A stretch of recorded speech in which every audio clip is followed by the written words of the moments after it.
لبيك اللهم لبيك لبيك لا شريك لك لبيك إن الحمد والنعمة لك والملك لا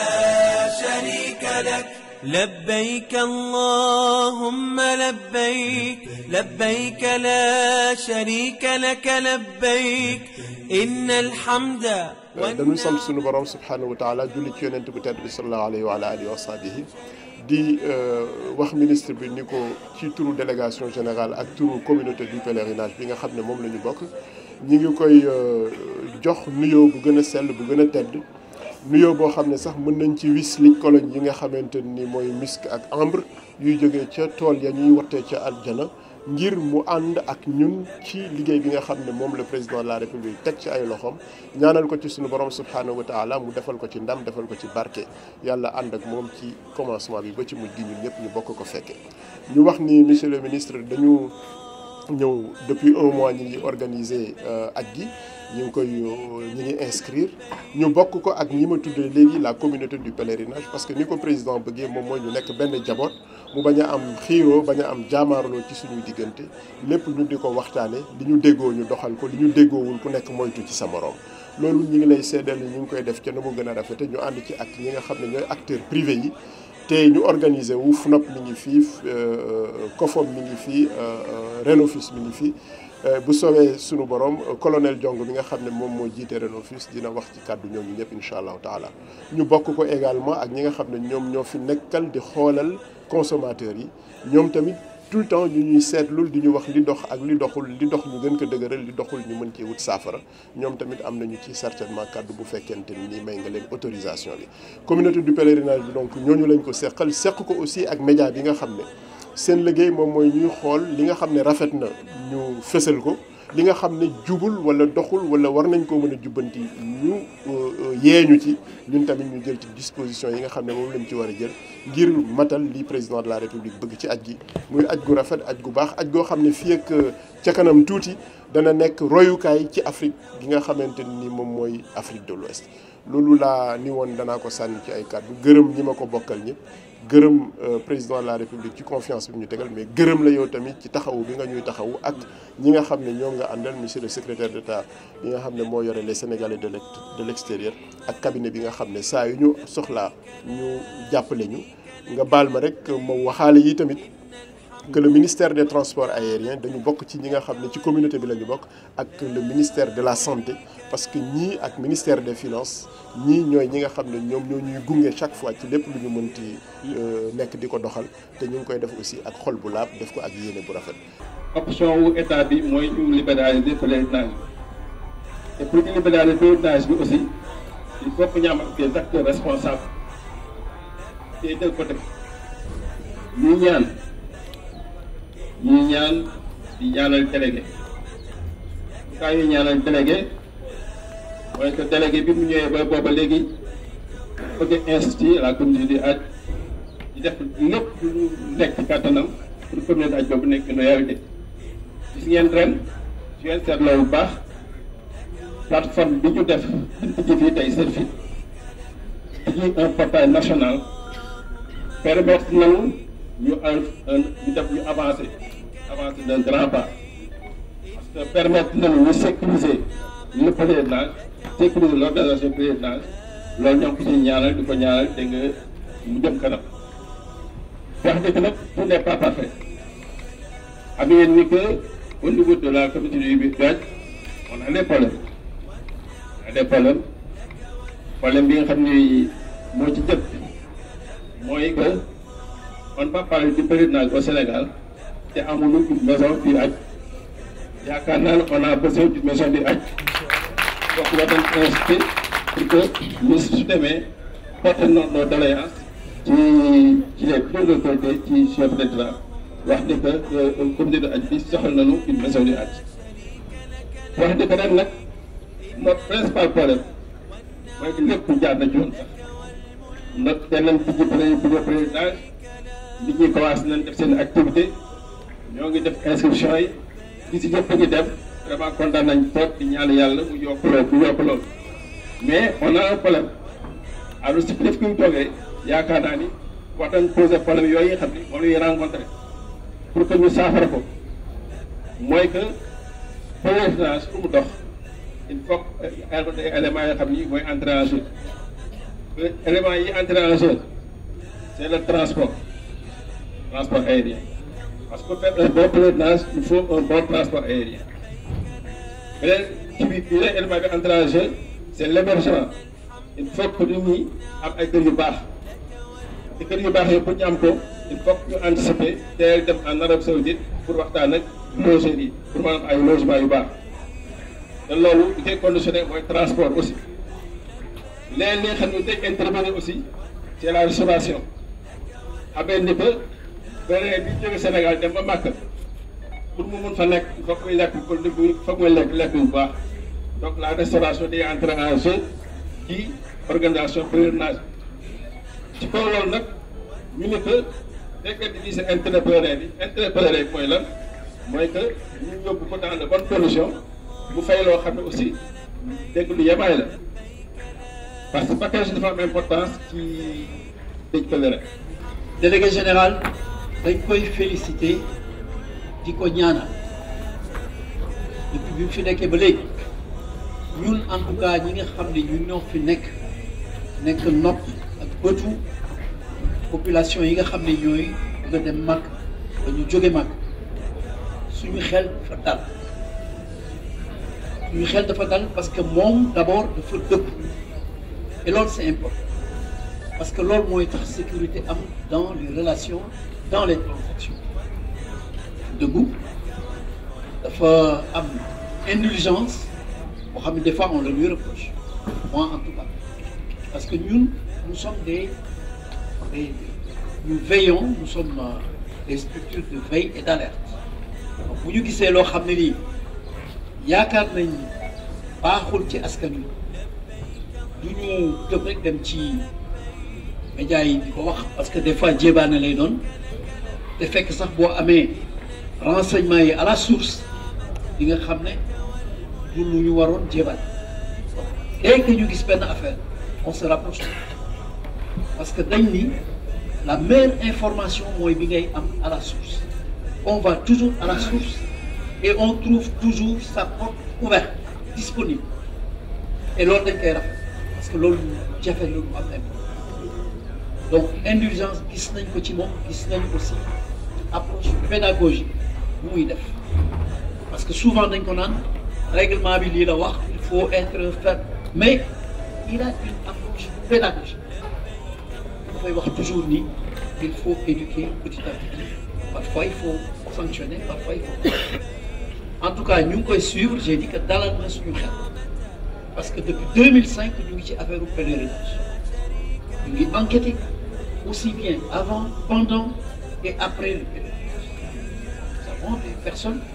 qui vont dans les pèlerinages des fois c'est nous-mêmes qui nous prenons en charge et depuis quelques années le gouvernement a bien voulu mettre quelques associations de consommateurs dans la délégation.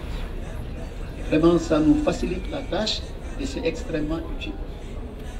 Donc, délégué avec équipe mieux, parce qu'il y a il a une équipe homogène, ils sont tous disponibles, tous ouverts, tous, je dis. Je n'en vois pas une exception. Donc, Lolo, parce que Lolo, il faut concourir dans le comme il m'a dit. Donc, nous pouvons féliciter, nous pouvons encourager,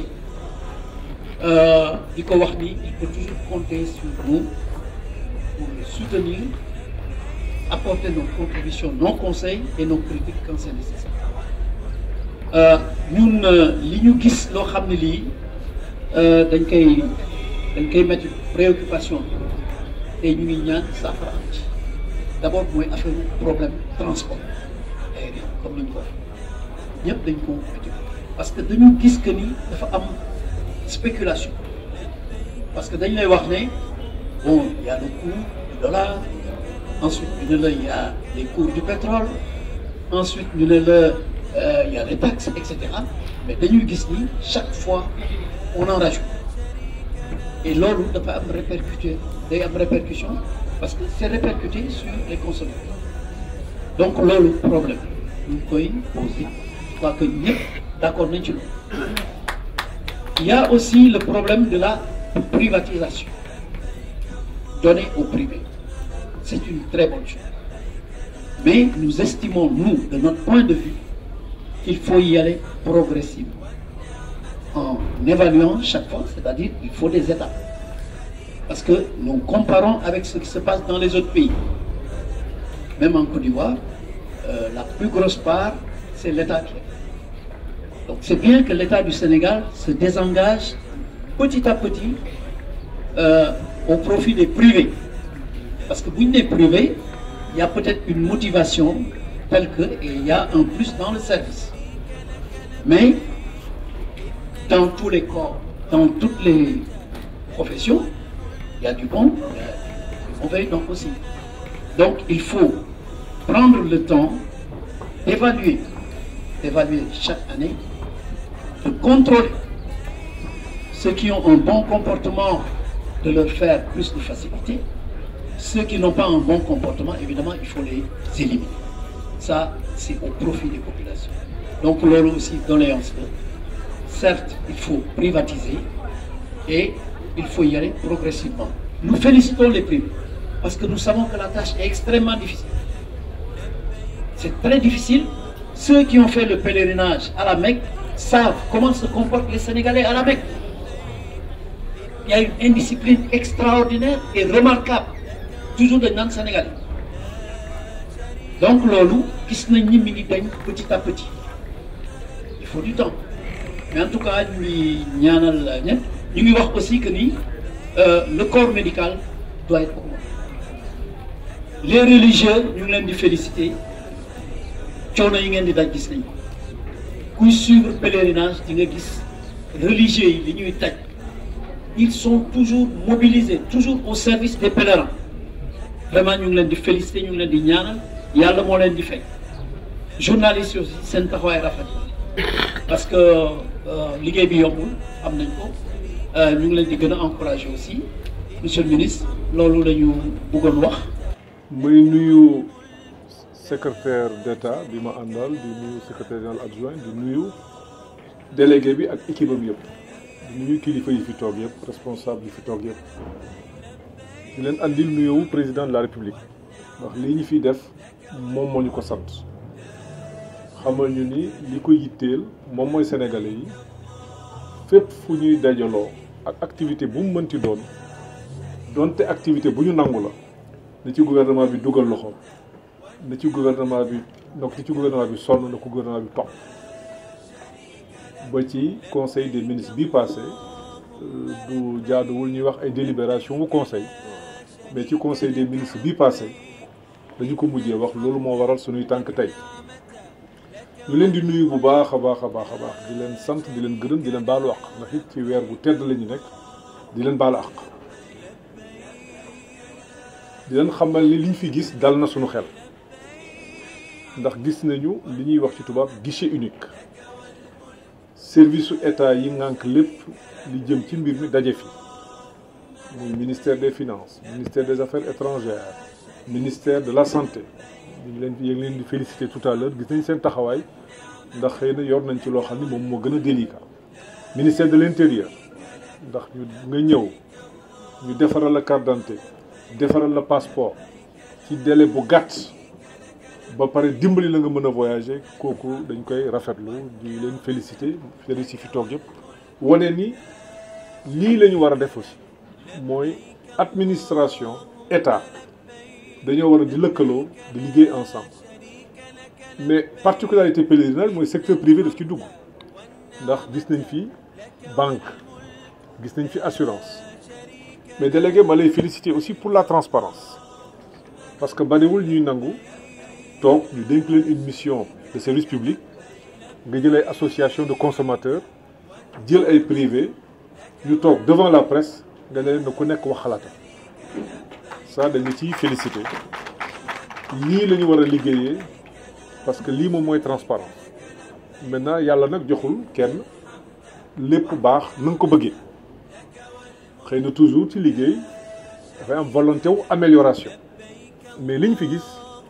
dëgg neex yàlla en termes d'organisation en termes d'amélioration gis nañ fi liggéey boo xam ni bu mucc ayib la. Je voudrais vous féliciter mais féliciter à travers vous équipe bi nga àndal parce que xam nañ ni du liggéeyu benn nit. Tout cela montre aussi que bu ñu bu àndee doon benn xëy na ay jafe-jafe mën na am mais dinañ am lu ñuy mën a waxtaanee ba mën ko régler. Problème yi ngeen fii posé li ma ci gis ñaar la ba ñett bi ci jiitu wax ngeen fi problème mu billet yi loolu taxoon premier ministre ci conseil interministériel bi mu joxe ay instructions président validé ko pour ñu fixer package bi yëpp en tout cas à peu près 2 600 000 fi mu nekk nii gouvernement bi dina ci dugal loxoom mais li ma leen mën a wax mooy ren ji mën nañu wax ni weesu na parce que bu nekkee commencé nañoo fay commencé def ay transfert bëgg renégocier des prix fi may wax ak yéen nii ça devient difficile donc gouvernement bi loolu du ko mën a def ci jamono jii ñu toll ndax am na ñoo xam ne seen xaalis dugg na ba pare transfert yi def nañ ko émettre nañu billets yi ba pare mënuñu waat di négocier ak Flynas dafay daal di jafe ça c'est ay nit bu ñuy waxtaan li ci gën moom mooy nañ ko wax ba nga xam ni mu doon dëgg. Maintenant li nga xam ni président sant nañu ko mooy incha allah bu aj bi passé on va engager des discussions avec les autorités saoudiennes suñuy xarit lañu suñuy kóllëre lañu ñu waxtaan ak ñoom bu baax a baax préparer aj bii di ñëw. Maintenant prix wu billet yi aussi dafa am ay éléments yoo xam daf ciy dugg parce que billet wu avion am na ay charges yoo xam ne ciy dugg effectivement ñun xam nañ ni ci lu wér qu'au niveau de l'Arabie saoudite structure prix yi dafa changé kooku aussi xam nañ ko du ci billet yi rek mais même ci hébergement yi am na lu ci changé tuuti ndax it réew mu nekk dafa am ay loo xam ne di nga jàkkoonteeg moom muy tax ci sa stratégie interne mu am noo doxale kon ñun dañoo war a adapté wu bien sûr xam nañ ni lu soxal le président xam nañ ni Arabie Saoudite ak Sénégal seeni relation sori nañu et incha allah li ma leen mën a wax mooy gouvernement bi dina ci dugal loxo gouvernement bi dina négocier ak ñoom très rapidement parce que relation yi ñoom war nañu mën a may ñu fexe ba aj bi di gën a yomb pour les Sénégalais ndax pilier la bu am solo ci islam mais xam nañ ni même Sénégal aj bi daf ci am portée sociologique dafa dugg ci suñu biir aada donte diine moo ñu ko sant ba mu am ñoo xam ne ñun noonu lañ koy organiser noonu lañ koy defee. Le second point bi ngeen posé mooy problème mu hébergement bi moog bii ñu ànd donc hébergement il faut que ñu jël ci ay matukaay yu gën a teel xëy na bu aj bi passé rek ñu dem defi ay réservation dinañu xool ak délégation dañ leen mën a jàppale même bu ñu leen di avance ay crédit le temps que yëf yi aj bi ubbi pour que très tôt ñu mën a def ay option am ay dal yu mucc ayib ay dal yu jege barab yi nga xam ni li ëpp solo ci aj bi foofu lañ koy defee ba nga xam ni suñuy ujaaj du ñu sonn incha allah kooku dinañ ci waxtaan ak délégation bi am ci ay propositions techniques yoo xam ne dinañ ko defal gouvernement bi. leneen li ñuy wax moom mooy secteur public secteur privé man ni ngeen di liggéey dafa rafet dëgg nekk c'est vrai que li ñu tàmmoon mooy secteur public état bi jël ko en charge mais ici aussi mën nañ jàpp ni il faut que ñu responsabiliser davantage le secteur privé loolu mooy orientation bi nga xam ni président moo joxe na ko te it mooy li nga xam ni moom moo gën ci koom-koomu réew mi mooy ay opérateurs économiques ñu encadrer leen teg leen ci yoon jox leen cahier des charges maintenant cahier des charges ku ko respecté wul dafa am lu ñu war a teg sa kaw am na loo xam ne boo ko mënee jël alalu nit ñi dajale ko am loo xam ne war nga ko cee def ko ci te waroo ko woon def kooku aussi gouvernement bi dina am fulla ak fayda bu day ni at ba ca topp avantage yi nga amoon dootoo ko am kooku moom mën naa ko wax acteur privé yi ba mu leer et ratio bi ngeen am léegi 2000 à peu près ak 11000 lu baax la mais acteur du secteur privé boo xam ne la nga wax ak say client cahier des charges bi nga am ak délégation bi mooy cahier des charges bi nga am ak état bi boo ko respecté wulee état bi li war ci yow dina ko def kon ñoom aussi ñu ngi leen di ñaan ñuy waxtaan ak délégation bi comme ça problème bu ñu mënti am ñu teel ko wax délégation bi état bi àndali leen protection jàppale leen may leen li ci seen wërsëg ci organisation bi ñuy def ñu am ko te mu lew leen donc cela est extrêmement important et c'est des choses sur lesquelles on devrait quand même s'entendre wax ci parce que loolu mooy la nga xam ni moom moo ñuy jëmale ñun ñëpp kanam donc délégué je vous encourage à le discuter avec eux davantage mais surtout ñu def de la prévention parce que ci réew mu ndaw la ñu nekk booy dégg am na yoo xam ni bu commencé dana am ñu ci yëg ñu jël des mesures wax ak ñi nga xam ni ñoom ñooy les voyages privés conseiller leen waxtaan ak ñoom mais surtout jàppale leen parce que sénégalais bu jaar ci voyagiste public ñëw ci public bi wala bu dem ci privé bi ñëpp ay doomu réew mi lañu ñëpp dañ leen war a jàppale ci anam bi nga xam ni noonu la ñu ko président santé. Je pense avoir répondu à toute la maison du âge dañ ko jottali dañ ko wax président de la République jàpp nañ ni âge mel ci Sénégal dafa nee naa leen léegi lu diine santaane la te ñëpp gis nañu ni président di yëngatoo di sonne ci diine donc président fi njëkk a def programme pour les villes religieuses ñëpp defal na leen ko te yemalewu ko rek ci jullit yi ñëpp la koy defal fi mu nekk ça c'est la première chose. La deuxième chose wax naa leen léegi ne aj dafa am ci ñun une portée sociologique ndax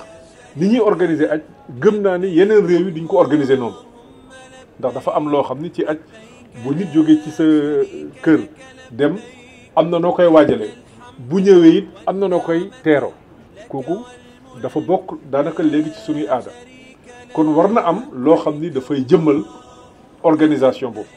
te bu ñu bëggee mu baax il faut que ñu def jafal leen utal leen des locaux permanents nga xam ni kuy bëgg a dem di ko waaj xam nga fooy ñëw koo xam ni dem nga ba ñëw am loo fa lu la fa metti wala lu la fa neex nga am foo ko mën a waxee kooku incha allah dinañ ko jottali président ci nu mu gën a gaawee waxtaan ceeg moom xool nan la leen mën a dimbalee te am nañu yaakaar ni nañ ko xamee bu ñu waxee ak moom dinañu ci mën a jéem a dox ay jéego